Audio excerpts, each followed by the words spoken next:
There comes a point in life when you quietly realize that it's just you. Not in a dramatic movie scene way. Not with music playing in the background. Just a normal day where something small happens, a problem, a disappointment, a heavy thought, and you look around emotionally, and there's no one there to lean on. That's when it hits you. You are the one who has to figure this out. You are the one who has to calm yourself down. You are the one who has to carry the weight and keep moving. And no one claps for that. No one even sees it. Being on your own doesn't always mean physically alone. You can be surrounded by people and still feel like you're handling life by yourself. You become the strong one in the group, the stable one, the one who gives advice, the one who listens. But when it's your turn to feel overwhelmed, you swallow it. You tell yourself you'll deal with it later. You don't want to be a burden, so you carry it quietly. Over time, that silence becomes your normal. The dangerous part is not the loneliness itself. The dangerous part is what it starts to make you believe about yourself. When you've been on your own for too long, you begin to question your worth.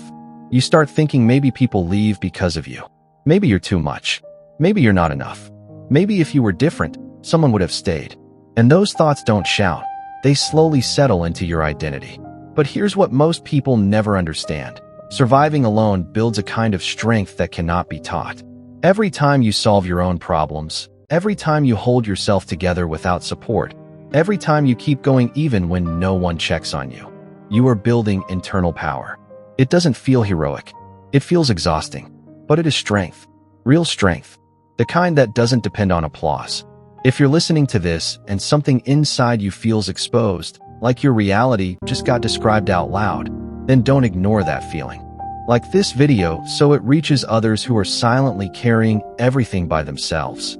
And subscribe, because in the next part, I'm going to show you exactly what to do when you realize you're on your own in life. If you are on your own in life, the first thing you need to do is stop waiting. Stop waiting for someone to notice how tired you are. Stop waiting for someone to step in and finally make things easier. Stop waiting for that one person who will understand you without effort and suddenly fix the emptiness you feel. Because the longer you wait to be saved, the longer you stay powerless. And the harsh truth is this. Most people are too busy fighting their own battles to come rescue you from yours. When you grow up having to handle things alone, you secretly build a fantasy in your head. One day, someone will come. One day, someone will choose you fully. One day, someone will take the pressure off your shoulders. And while there is nothing wrong with wanting support, building your entire future around being rescued will slowly weaken you. You start delaying your own growth because deep down you believe relief will come from outside of you. But here's the shift that changes everything. No one is coming, and that is your advantage.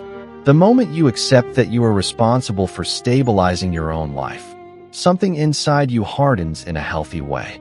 You stop looking around for permission. You stop explaining your dreams to people who don't get them. You stop waiting for emotional validation to move forward. And instead, you start building quietly. Being on your own forces you to develop emotional self-control. You learn how to calm your anxiety without calling someone. You learn how to make decisions without constant reassurance. You learn how to sit with uncomfortable emotions instead of escaping them. It's uncomfortable at first. It feels unfair.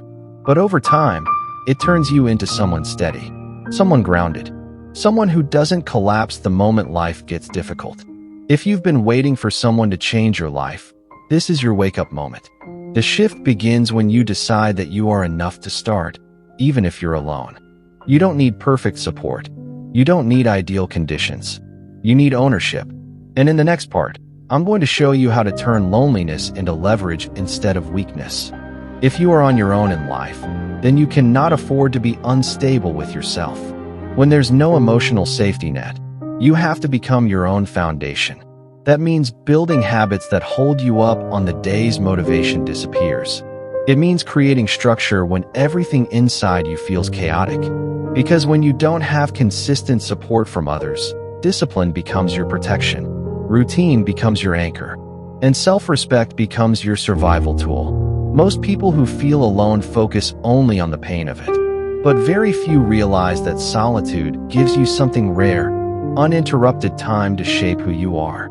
You can either let that time turn into overthinking and self-doubt, or you can use it to sharpen your identity. Learn your standards. Define what you tolerate and what you don't. Decide what kind of person you refuse to become. When you're alone, no one is controlling your direction, which means you are fully responsible for it. Start small, but start seriously. Keep the promises you make to yourself. If you say you'll wake up early, do it. If you say you'll work on your goals, show up even when you don't feel like it. Not because anyone is watching, but because you are watching yourself. Every time you follow through, you send a message to your own mind. I am reliable. And when you become reliable to yourself, your confidence stops depending on other people's approval. Being alone also forces you to sit with your thoughts longer than most people ever do. And that can either break you or build you. Instead of running from uncomfortable emotions, start understanding them. Why do certain things trigger you? Why do certain patterns repeat in your life? Awareness is power. The more you understand yourself, the harder it becomes for the world to manipulate you or shake you. When you build yourself into someone solid, something shifts. You stop chasing validation. You stop begging for attention. You stop lowering your standards just to avoid being alone. Because now, being alone doesn't feel like abandonment. It feels like self-respect. And in the next part, we're going to talk about how to turn that self-respect into quiet power that changes your entire life trajectory. There is something most people underestimate about being alone for a long time. It sharpens you. When you don't constantly have noise around you, you start noticing things others miss. You read between lines. You sense shifts in energy. You recognize patterns in behavior. While other people are distracted by attention and validation, you've been quietly observing. And observation builds awareness. Awareness builds strategy. Strategy builds power. Silence is uncomfortable at first because it forces you to face yourself without distraction. No constant messages. No endless reassurance. Just you and your thoughts. But if you don't run from that silence, it becomes training. You begin to understand your emotional triggers. You see where you sabotage yourself. You identify the habits that keep you small. And once you see clearly, you can't unsee it. Clarity gives you control. When you stop complaining about being alone and start studying your own life like a project, everything changes. Instead of asking, why does this always happen to me? You start asking, what pattern am I repeating? Instead of blaming circumstances, you analyze your decisions. This isn't about self-criticism. It's about self-leadership. And leadership requires honesty. Brutal, uncomfortable honesty. Being on your own also removes excuses. You can't say someone held you back. You can't say someone distracted you. If you win, it's because of your discipline. If you fail, it's because there's something you need to adjust. That level of accountability is heavy, but it's freeing. Because once you accept full responsibility, you also gain full control over improvement. Your silence can either become isolation that weakens you, or focus that strengthens you. The difference is intention.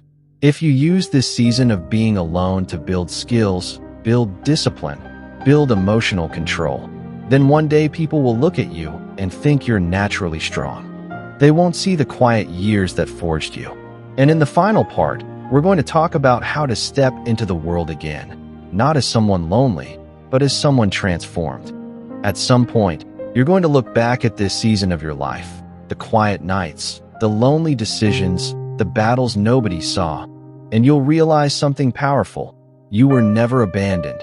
You were being built. While you thought you were falling behind because you didn't have constant support, life was forcing you to develop muscles most people never train. Emotional endurance, self-trust, internal stability. You weren't behind. You were under construction. The world often makes it look like connection is everything. Like if you're not surrounded by people, you're failing. But what they don't show you is how many people are surrounded and still lost. You, on the other hand, were forced to confront yourself, to understand your fears, to sit with your insecurities, to face your weaknesses without distraction. And that process, as painful as it felt, shaped depth inside you. Depth most people never develop. Being on your own in life doesn't mean you will always be alone. It means you were trained to survive without depending on fragile foundations. And when the right people eventually enter your life, you won't cling to them out of desperation. You'll choose them from strength. You won't beg for attention. You won't lower your standards just to avoid silence. You'll stand firm because you know you can survive either way. One day, the same independence that felt heavy will feel powerful. The same silence that once hurt will feel peaceful. The same resilience you built in isolation will become your advantage in every room you enter. And people will sense it. They won't always understand it, but they will feel it. That grounded, steady presence of someone who has already fought their internal wars and didn't collapse. So if you're on your own right now, don't see it as a curse. See it as preparation. Use it. Build with it. Strengthen yourself with it. And if this message spoke to you, like this video so it reaches someone else who needs it. Subscribe so you don't miss what we build next. And in the comments, tell me honestly, are you alone by circumstance, or are you in a rebuilding season? Let's talk about it. You're not invisible here.